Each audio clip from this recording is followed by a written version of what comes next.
Hello and welcome to another edition of Here's the Pitch, sponsored by Masses Restaurants in St. Louis, 5 locations. STLmasses.com is their website, STLmasses.com, MASSAS.com. They're a St. Louis restaurant, but they're always looking for people who run through the Midwest for the gateway to the West. So you can go there and look at their menus at STLmasses.com and figure out what you're going to eat before you get there. And tell them your YouTube friend Brad sent you. You've been watching the Howard Stern clips and you've enjoyed them and you want more of them. And on this one, before we get to any more new interviews, I'm going to go ahead and do another little clip show here for you. They seem to be things that people like. I take the longer interviews and I take little bites from all of them and then put them together. And it's kind of a fun show. People seem to enjoy these. So this one is basically called Being in the Hot Seat, being part of the time when Howard goes off on you in the studio. And most people don't enjoy it, but most people have a great story about it. And all the people I've talked to, you know, don't want to be there, but when it's time, it happens. So let's go ahead and start this one and take a look back. Mike Ganji was always good fodder. Let's start with Ganji. He gave you a lot of shit on the air. Did you enjoy that when you got called in there? Depends. Sometimes, absolutely. Listen, you make your own bed, right? Sometimes you do something and you know it's going to be on the air. Sometimes you manufacture something because you know it's going to get on the air. And sometimes, you know, you fuck up and all of a sudden you're like, oh, man, you know, I'm never going to hear the end of it. And those are the times you really don't want to be on. But, you know, like we always had a pretty good phrase that we said, you know, the pendulum swings quick around here. And the job was to push it onto somebody else. So you would always keep a little something in your back pocket on somebody else that when it started pointing in your direction, you just drop that little grenade and hopefully it goes and hits somebody else. And that somebody else was usually always Gary. So, like, you know, it was a great way to get the attention of you if you didn't want it that day. Yeah. You could probably pass it off to Brandano, right? You had a good fight with him on the air. That was a good one, right? Yeah, we had a little disagreement at that point. I like Steve though. I have, you know, we yeah, but I don't like you, Ganji. I don't like you. I know. You know, listen, sometimes in the heat of the moment, a lot of things happen. You know, where, you know, your ego gets in the way or you just like, you know, you're pretty aggressive. But yeah, it was a good fight. That was a good fight. I mean, it almost turned personal the day before or the couple days before, whenever it started. It almost turned to, you know, actual fisticuffs. Well, you would have kicked. We were almost going to throw down. Right, you'd kick his ass, right? Let's just get to the bottom of that. I mean, I love Steve, and I'm not looking to fight him, and it's, you know, I do weigh 100 pounds more than him. So when do you realize, as you're doing this job, that I'm going to be part of this show? He's going to yell at me. He's going to come at me. He's going to come at the pace. I remember you mentioned Gump. I remember Gump being on one of the E shows. That's what's so funny is I just remember back. So when did you realize? He's going after Baba Booey. Now he's going after Jackie. What did I do? Now Ganji's getting it. I'm coming next. When did you realize that being part of the TV crew is going to be, I'm going to be part of the show now? Yeah, you know, I was, I guess, a little naive at the very beginning because it's like, I'm behind the scenes guy. He's not going to care about me. But I don't know how long it was. It was probably a few weeks before I made it onto the air. And I was like, oh, boy, game on. But yeah, I mean, I was not expecting to be on, but you know, as you become more associated with the show and friendly with everyone on the show and just a part of the family or the team there, just everything, you couldn't do anything. I mean, you could walk in the hall and just, you know, scratch your nose. And next thing you know, you're on the air because Doug was picking his nose in the hallway, and then you defend it. And then it just escalates. The more you defend yourself or the more you sort of fight back, it just became, you know, you just exacerbate the inevitable, which is it just always evolved into something that is something as innocent as just, you know, scratching your cheek could become fodder. Is that right away? Like, hey, be ready. You're going to be, you're not only being a news guy, you're going to be a character like Robin and Artie and Fred. Steve's going to be over here. We're going to do stuff with Steve. Well, you know, going in, that anything they know about is going to happen on the air. It's not scripted. To my knowledge, it was never, I mean, nobody ever handed me a script. But my attitude going in was, we're the news team. We just cover it. You know, we're not stars. We're not in the same league as all these people on the Stern show. We simply come in and cover the news, and that's it. Now, that said, because of the audience, you become somewhat well known. I remember one day somebody said, listen, can you call Leslie West from the rock group Mountain and just see if you can find him here's a phone number and see if you can get a quick interview with him. And, you know, I'm of that. I remember Woodstock and Leslie West from Mountain. Like, holy crap. So I call this number and I go, Mr. West? Yes. I go, my name is Steve Langford. I'm a reporter. Steve, how are you? And I said, wow. How soon do you become fodder for Howard? And did you realize that was going to be part of this gig, that you would be coming in and having to tell him, Howard, no, you can't do that? And did you enjoy that? And why was it you? Why couldn't it have been like the program manager? Why did you have to become the guy that had to say no to everything? Usually, I always think of the general manager knowing the business a little bit. It's just the guy who makes sure that the money's coming in. But you became the dad of the show. Yeah, I was the hall monitor. I was both. You know, I mean, it became that. It became me, because when there's that word again. Now I'm going to think about that every time I say it. Absolutely. It was me, because it was my responsibility. General managers are responsible for the licenses of their radio stations, and then I had a conversation with my boss, Mel. You know, when we got the first FCC complaint. You know, which we were not guilty, and we were never guilty, and said, you know, what's the most important job? Well, the most important job is protecting the license, right? So that's when I started having to come in the morning and edit the show. What was that like when you did start? Because I remember I listened a lot, and they mentioned your name, but it seemed like you became more on air. Was that fun for you to go in and be part of the show? No, it was something that I avoided at all costs. And Howard would always tell me, hey, you're not a team player. You're not a team player. And I said, look, I'm running your company. I'm running your business. And it makes it very difficult when you turn me into a sideshow, because I've got to negotiate contracts. I've got to develop relationships with people. I've got to, you know, run the day-to-day. And just by this conversation alone, you know, to your point, I never wanted to become the sideshow. And I avoided it at all costs, because it's not what my forte is. It's not what my expertise is. I'm good at relationships. I'm good at, you know, driving the day-to-day, you know, in an organization like that.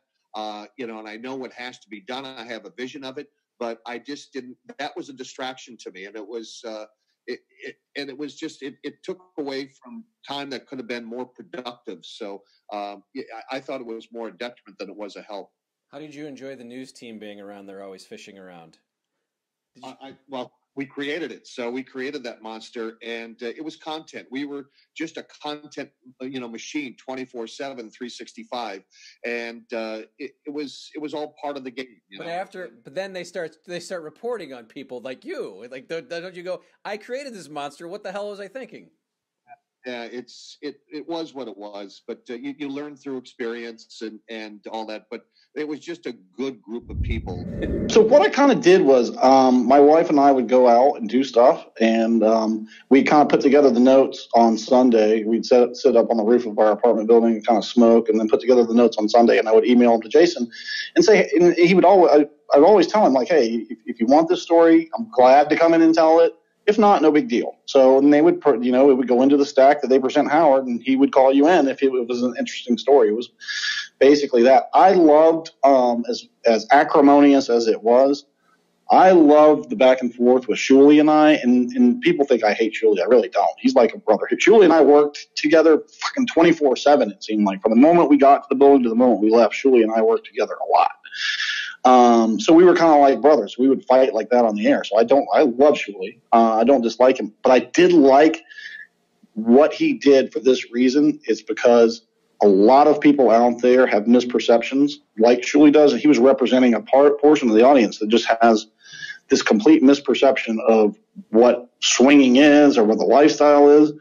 most people, if you're not in it, you really don't know or have any idea what's going on. And a lot of people have those misperceptions. And I was glad Shuli and Howard kind of filled that void for the audience so they could take that position. What's it like for you when now you've had a few pretty good arguments with Shuli and Ralph on the air, and then you have to go back and watch it and know that, all right, that's going to have to make it, and that's going to live in perpetuity, and I see it on YouTube now. What does that stuff kind of come to your head when you're like, oh shit, what did I just do?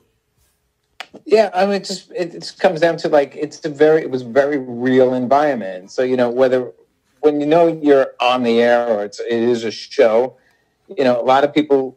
What made that show so interesting and unique is that it was people were real raw, and it was real emotions, and it was real fights, and it was real arguments, and it was just, you almost forgot sometimes. A lot of people would come off the air and be like, oh my God, like, what the hell just happened here?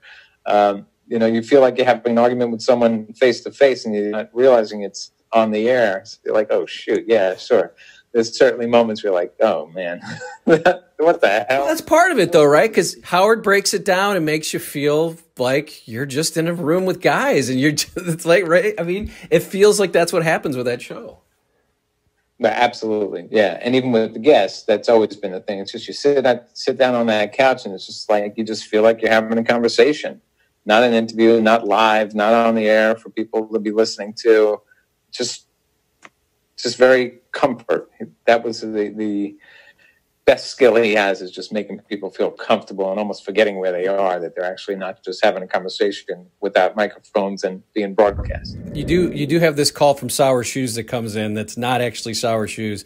Can you laugh about that now looking back? Because I mean, this thing was played over and over. Yeah, I know. I often tell Gary that, I did 6 years of a lot of really great reporting, and the only damn thing they play is that alleged prank phone call. What was that like? I mean, to know that they got you, and not only did they get you, it's, some people do a practical joke and then it's over, but this thing is going to be played now I mean, you just hear Sour Shoes. Well, listen, worse things have happened on that show, but I got to tell you, I like pranks, and I mean good pranks. I often said that, calling me 300 times while I'm trying to get my work done is not necessarily a prank. In fact, I asked Howard at the time, I said, okay, this is really funny. Give me your phone number, Howard, and I'll call you 300 times over the next couple of weeks, and we'll have a great laugh about it. But like a real prank, it seemed to me, was the time when Artie and Ronnie pranked me amazingly. And that is, I'm standing the queue each day when I had to come in and do the headlines on the Stern Show, was I would stand outside the studio and simply listen to the show. And all of a sudden, Howard out of the blue would go, Steve Langford's coming in now with the headlines. I'd have to race in. So one day I'm standing there at the door with my script, and I'm listening to the show, and Ronnie goes from across the hall in Scott's studio, goes, come here. And I go, no, I think Howard's going to call me right. Oh, come on, just come for a second. So he wants to show me something. It's 10 feet across in Scott's studio. Little do I know, Scott hits a button, a tape that says Steve Langford's now coming in with a Howard 100. So I go, whoa! I go racing into the studio, and I put the headphones on and go, and Howard's in the middle of something, and he goes, Steve, what's up? I mean, you're welcome to be, but what's the occasion? What? And he could tell from my face, and he goes, what's the matter? And I go, I've been had. And he goes, who did this? I want names. At which point I thought it was the funniest thing on earth. And so he hauls Ronnie in. He's got Artie in there already, and he starts screaming at them for 10 minutes. Obscenities. He went nuts. And at first I was laughing, and then finally he was so mad I stopped laughing. But I thought that was a great prank.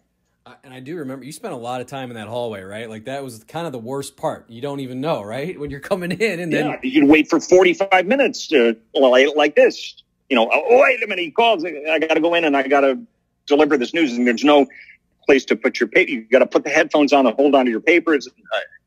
But it was a great opportunity. And so I mentioned this tape. I think that's the big first thing that happened to you, right? Like, tell me a little bit about, so what, you were supposed to tape something? I mean, there were many, many big things that happened before that. I mean, that wasn't necessarily the biggest thing. But it was memorable, maybe? Is this probably one of the most memorable because he also put it in the book. He retold that story in the book. And would you so I think that really, at the end of the day, kind of cemented that story. In case people don't know what we're talking about. So the story was, yeah. Which version do you want? Do you want the version that he told on the air? Do you want the version that he told on the air, or do you want the truth? Because they're not the same. Go both. But I'll tell you his story. So his story was, you know, he had his daughter's teacher was dying in the hospital, and all she ever wanted was to watch Seinfeld to help cheer her up. And this is, you know, pre-DVD days when you couldn't just buy DVDs or download or stream. And Ralph owned like a VHS compilation that was like taped off of the air of every Seinfeld episode. And, you know, he asked me to make a copy of it, and they were going to send it to the teacher in the hospital to cheer her up. And lo and behold, she goes to put this tape in, and it's a porn tape. It's, you know, it's a enema tape or whatever. I forget, a Japanese enema tape or whatever he referred to it as. And, you know, obviously he was very embarrassed, and it was a whole big thing, and he had usually apologized and blah, blah, blah, blah, blah. You know, so that's the legendary story of the Seinfeld tape. Oh, that's just to hear you set it up and tell it. It's really, yeah. To hear it from the person that, how did that happen? So you're blaming Ralph? No, are we blaming Ralph? No, yeah. Here's exactly what the story. Here's how it happened. You know, in a play-by-play. I was handed both tapes towards the end of the day, and you got to remember this was like a 6-hour VHS dub, so it was one of those things that I would set up to record before I left for the night, and the next morning you'd come in and you'd deal with it then, because to sit around, I wasn't going to run a dub for 6 hours because I wasn't there that long. So I set up a dub. I was handed both tapes. I was handed the Seinfeld tape and the supposed blank tape. Now, the supposed blank tape is dub stock.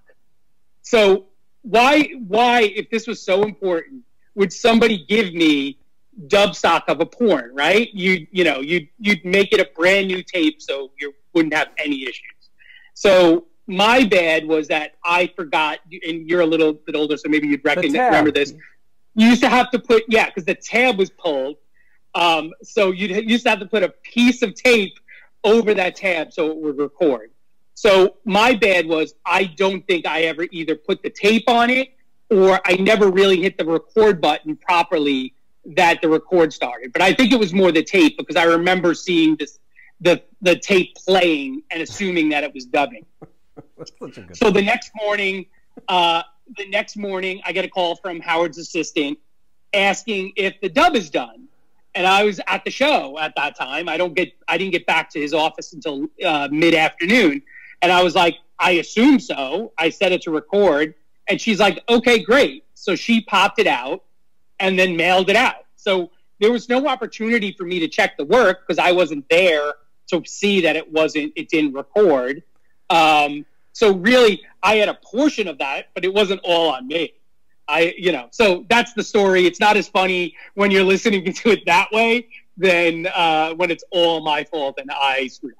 There is a reason why he's the king of all media. He did tell that story much better than yeah, exactly. Like when you look at the truth isn't as funny as the version that's super embellished. It's still great. It's still a great story. He finds humor in everything, and he finds that it's his ability to take people and to make them in some ways more than they are, or to take advantage of whatever they are, for their comedic content.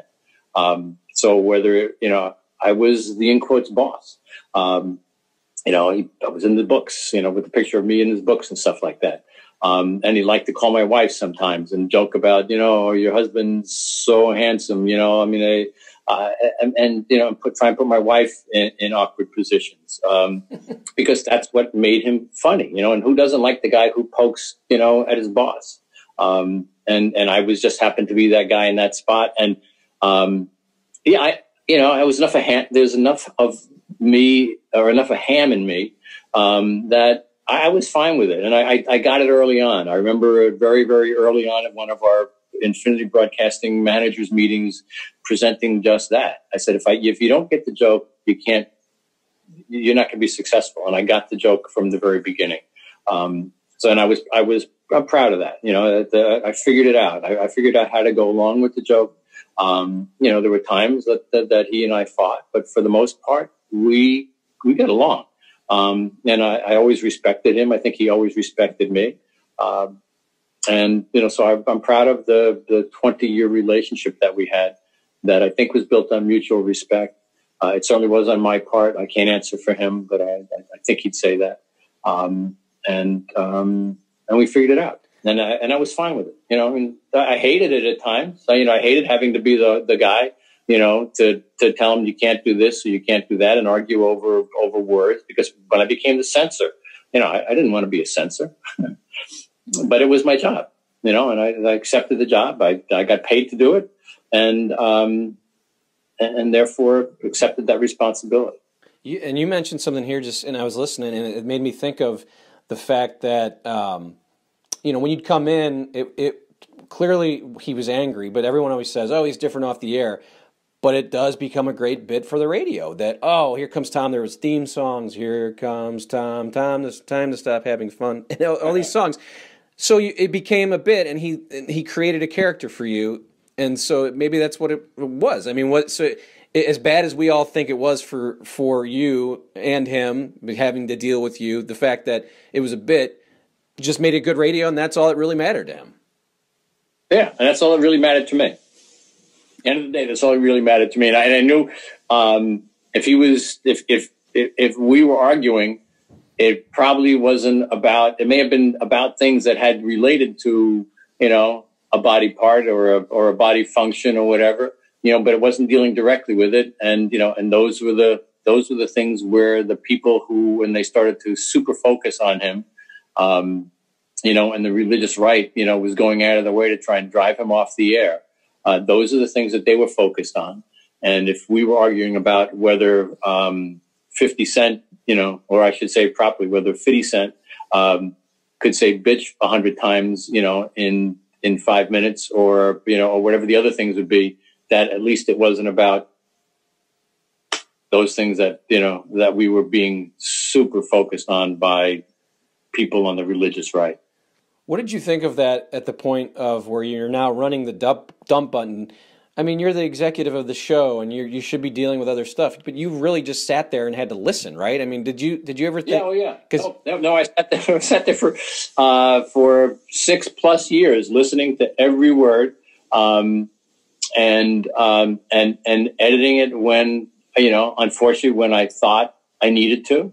How hard was that? How hard was it to know that this is going to create some drama later? That he knows it. I didn't even think about it. I just did what I had to do. Okay. Honestly, it was regrettable. I didn't want it, you know, but I knew I had to do it. And the idea was I was going to do it for a very brief period of time until we found a person better suited to do it. But we only did after I got sick. When I got sick in 98, obviously I wasn't coming in, and you know, I was out of work for 14 weeks. You know, my life was on the line. So editing the show was no longer a priority. I was in a hospital. It was a year. The year was up. And I now go sit and Tom renegotiate. I was like, look, Tom, I just working 60 hours. Really, just why don't you just pay me for 40 so I can get health insurance? That would be kind of cool. You know, and can I get a little more? He's like, no. I was like, I'm not asking you to pay for me for the 60. Just give me 40 so I can actually go to a doctor. He goes, no. You'll work 30. I'll give you the company standard increase, which is 25% on $6.40. What does that come out to? I don't know, but it's not a lot. And he goes, that's that. And then from now on, you have to leave when you can't work after your 30 hours. I'm like, so I again had that conversation with Howard, bringing him down. I told him what I just told you, and this is the moment I decided to leave. Howard goes, that's Tom. And I went, yo, I'm done. So if I stay here and have to eat that bowl of shit every day, I'm going to get fired. I'm going to burn this bridge. I'll never be allowed back. So I said, you know what? I'm going to LA to be an actor, and I'm leaving the show. I might as well bow out like a gentleman and not go out like a punk, because it would have been bad. I was angry enough. I didn't need any more. That would have put me over the edge, so I just bowed out. Yeah. Well, you had, I mean, one of my favorite moments is when you get your head shaved, and that's right when you started, I think, right? And you were so quiet. And I was there for a while, but you got to understand something. You didn't, but you, this personality that I've seen you come up with, like during the serious days and now in your podcast, which we'll talk about in a second. But the young GRILLO is like, hey, don't touch my hair. Well, here's the deal. You have a wonderful head of hair. Look at that. Shake Look at it. I know. I haven't cut it since March. So my biggest phobia ever since I was a kid was to lose my hair. I love women. I think that if you don't have nice hair, women aren't going to like you my whole life. So as a kid, I used to walk around with a brush in my back pocket. I had to have conditioner. I had a blow dryer. I had mousse. I had hairspray. The biggest fear, because I was terrified of losing my hair, like phobic. So when I started losing my hair, I just happened to be working on a radio show where 20 million people listen. And I got made fun of on a daily basis. So my anxiety was already ready to explode. And then I had that happen. And then the salespeople came in and they were like, we got this new sponsor. It's a hair transplant thing. They want you to fucking be, they're going to do everything for free. You'll have a full head of hair. Howard won't make fun of you anymore. And like that was my anxiety-ridden state, an answer. So I went to this butcher and had it done. And I was 22. No one 22 should ever go to fucking a hair transplant. But they let it happen. I did it. He still made fun of me. And I knew they're gone now. I had them taken out. I still do have the scars, which I don't care. Because I'm still... Which Jackie was drawing as it was a map. As it was get to go to the Catskills, make a left, and you'll be in Long Island. Yeah. So that day, I pretty much... didn't go to sleep. I was at scores the night before. I was still half in a bag, in a foul mood. And then they came up with the hair in the can spray thing, and I didn't want to do it, and they made me do it. And then it was like me, Scott the engineer. They did it, and I was just like, I was foul. They raised like 10 grand, and then there was a viewing party, and it wasn't working. You understand at some point that I blacked out, and there was someone else driving the car? Like, I watched some of that, and I go, I don't remember that at all. Because I went into a state of catastrophic, like a coma. Yeah, well, I mean, that's when the E-show, it's when the E-show started, too. So it was like one of the first 2-part episodes, and and you started almost crying. It was such good. I remember after I watched that, I went down to get Howard's lunch, and for Stuttering John to come down and say, I'm getting it, because he did not want that dude touching his food. He goes, you have to go up there right now. And I was like, oh, no. And by that time, it was like at that time, it was already up to like $600. And I was like, nope. And the more I resisted, the more money came in. And then I was broke. So by the time it got to like $4 grand, I was just like, click. And they just did whatever they did. And but I remember being at scores that night, because they put it right away. And it was the E-show was on all over the scores. And that night, Jake LaMotta was there. And I'll never forget it. He was like, in the house tonight, we have Jake LaMotta, but Steve GRILLO is here. And I was like, I just got like Jake LaMotta, the Raging Bull. They didn't care that Jake LaMotta's here. It was crazy. When Rodney Dangerfield comes in and he does an interview, this is when he still has his wits about him. I think it was like 97. He walks out, and then Howard goes, oh, wait, did you and Rodney have a beef? And you paid him. Tell me that story. And what did it feel like when Howard called him back in? I'm going to tell you the entire story. The true story is in my book called Joke Man. The Joke Man Bow to Stern.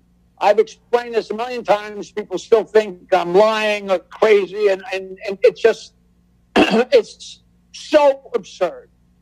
But the bottom line was that I sent Rodney a joke that he loved, and he bought 4 jokes for $50 a joke. $200. I went to see him at Westbury Music Fair. I still had a ponytail. I was a couple of years from becoming a comedian, And he loved my Tennessee two-bagger joke, and I sent him jokes from then on. I kept sending him jokes. And he only once in a while, he was very picky. You know, every comic in New York sold him a joke here and there, but very rarely, you know. But it was $50 a joke. It couldn't have been more known in the comedy circuit. And at some point, I wrote to him and said, Roddy, I want to reprint my album. And I have no money. Can I borrow $1,000? And he loved me, you know, and he got so much mileage out of the two-bagger. You know, I was his pal, so he said, no problem. And he said, come by. And I went and picked up a check for $1,000, which he lent me. And then over the next however many months or years, he never bought other jokes. And all of a sudden, I saw a joke that he said on Carson, or I heard a joke on an album that I had sent him that he hadn't bought, which I don't care. But, you know, and this is what I didn't say on the Stern Show. I wanted to say, Rodney, you were so drunk and so coked up and always stoned. You didn't know what was going on. He didn't have a bookkeeping section and a secretary. He was just some crazy man.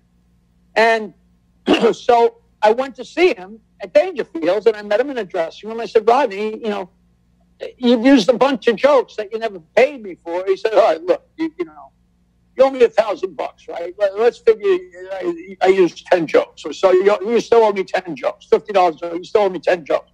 So I said, that's fine by me. And I just wanted to have him acknowledge that I had sent him the jokes.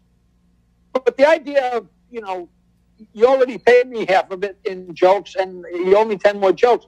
That was his concept, not my concept, but it makes perfect sense because it's simple barter. You know, if you buy something that costs 25 cents and if you buy 3 of them at 75 cents, it was not rocket science. So he didn't buy anything. He didn't buy. We had wound up going to Las Vegas and Fort Lauderdale and had the greatest time in the world. And we flew first class, and he paid for everything. He paid for my hotel room and booze and, you know, and Coke and, you know, God knows what that all cost. And then I'm doing terrible. I'm doing terrible, and I had a new album I had finished, and I had no money. And I wrote to him and said, Rodney, I got another album I want to put out, and I have no money. Can I borrow $2,000? And he never wrote back, which is his prerogative. Like, who cares? You know, if I ask you to borrow $5 and you say no, that's your prerogative. Who cares? After he came on, he was leaving, and I don't know exactly what Ganji said to him, but Ganji said something about, hey, Rodney, you see Jackie in there? And Rodney's a show business guy. Now, I don't know if he was smart enough, but not smart enough, but whether he was, I'm not sure whether he thought they would pick up on this. He said, yeah, you know, he still owes me some money, you know, and which I didn't. You know, I kind of did, but God knows what jokes I had sent over the years, whatever. The operative thing being $500 to him was a ridiculous amount of money compared to the amount of money he spent on me, right? So Kansas starts talking to him, and Rodney comes back in. And Rodney says, yeah, and then he has to borrow another $2,000 because Rodney knows he's getting all kinds of airtime. He's got a show that night at Beacon. And by the time, and there was a writer there from TV Guide, and I said, look, I'll give you $1,000, you know, because everybody's very hard. The worst thing Rodney said, and he was totally lying. He said, I don't know anything about this paying in jokes, which was all he had to say. You know, and every comic in the world knows that, you know, I can name 100 guys that have sold him jokes for $50 a joke. So I wrote out a check to him for $1,000 and walked over and handed it to him. And whoever the writer was from TV Guide, he took the check. I'm sure he still has it on his you know, bulletin board somewhere. But then he said, yeah, and then he asked for $2,000 more, you know, real ballsy, you know. And I had seen him in Fort Lauderdale, and I had, in the afternoon one time at the comic strip, and I said, are you mad at me? He said, no, you know, I thought it was a little ballsy asking for another couple grand, but, you know, I didn't want to give it to you. I said, well, that's fine. He said, yeah, I had $2,000, you know, it was the best fucking joke I ever had, blah, blah, blah. He comes back in and starts talking, and he tells Howard how I had asked him for another $2,000. By the time Rodney left the show that day, Howard had me owing him $3,000, which, number one, isn't a lot of money to Rodney Dangerfield or to anybody, really. But of course I didn't owe him $3,000, and yet he even answered my request for the $2,000. But anything like that was never going to find its way onto the air with Howard. And I wasn't going to go, Rodney. You were so coked up. You never gave me that money, and he didn't. He never said he did. Just that's how Howard would. If you went back and listened to it, I'm sure. I didn't go back and listen to it because I'd just get crazy.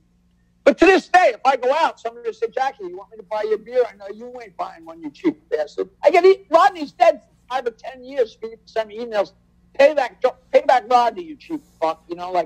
Which is funny. It was great theater. But that's the absolute truth of the whole matter. And a lot of people say, God, it was so interesting to read it in the book because it makes total sense when you read it. But that I don't fault that because that's Howard's genius. He had the whole world thinking I was cheap and that I was angry and that I was no fun and I had no friends. And my friends were flabbergasted because I couldn't be more generous. Some fun comments from a bunch of people that used to work on the show or who have been part of the show and then aren't on the show anymore. And that's what these podcast interviews are. You can find the podcast if you just want to listen to some of these interviews at Here's the Pitch. Just Google Here's the Pitch. That's me with Brad. Usually you'll find it pretty quickly. Howard Stern. Used to be ST Weekly. That's why this channel's called ST Weekly. ST Weekly was Sports Talk Weekly. Now it's Stern Talk Weekly. It'll be whatever you want it to be weekly.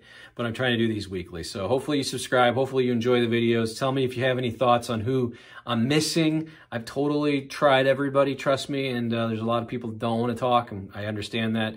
And I don't relay that information out. But there's a lot of people I can still think of that I would like to get, and I have a whole list. So hopefully they'll be joining me here in 2021. We're not stirring up any controversy. We're just telling stories. That's all we're doing. We're having fun. Hopefully you enjoyed it. Thanks for watching, and we'll see you next time.